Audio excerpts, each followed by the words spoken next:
그런데 각종 여론조사를 보면 박영선 후보는 대체로 40대 지지층이, 오세훈 후보는 20대 지지층이 상대적으로 높은 것으로 나타나고 있습니다.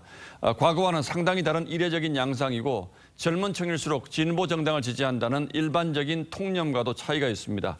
왜 그런 건지, 이런 차이가 이번 선거에는 어떤 영향을 줄지 조정린 기자가 자세히 분석했습니다. 야권 단일화 뒤 처음 실시된 서울시장 후보 여론조사에서 18세에서 29세 응답자의 60%가 오세훈 후보를 지지한다고 답해 박영선 후보 지지율보다 3배가량 높았습니다. 60세 이상을 제외하고는 오 후보 지지율이 가장 높은 세대가 20대였습니다.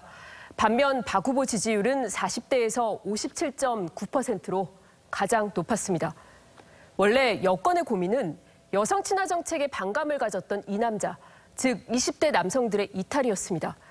하지만 이젠 20대 여성, 즉 이 여자까지 돌아서면서 박 후보에 대한 이 낮은 지지로 이어졌다는 분석이 나옵니다.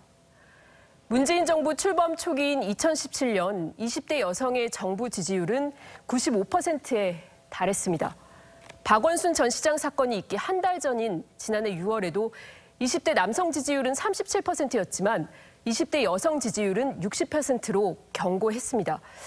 하지만 이달 조사에선 42%였습니다. 박 전 시장 성추행 사건과 잇따른 2차 가해 논란이 원인이란 지적입니다.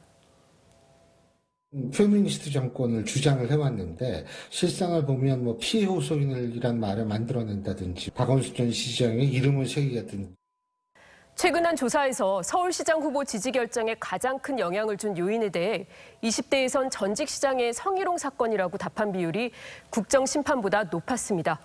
반면 박 후보에 대한 40대의 높은 지지는 민주당의 콘크리트 지지층이 건재함을 보여주는 것이란 분석이 나옵니다. TV조선 조정린입니다.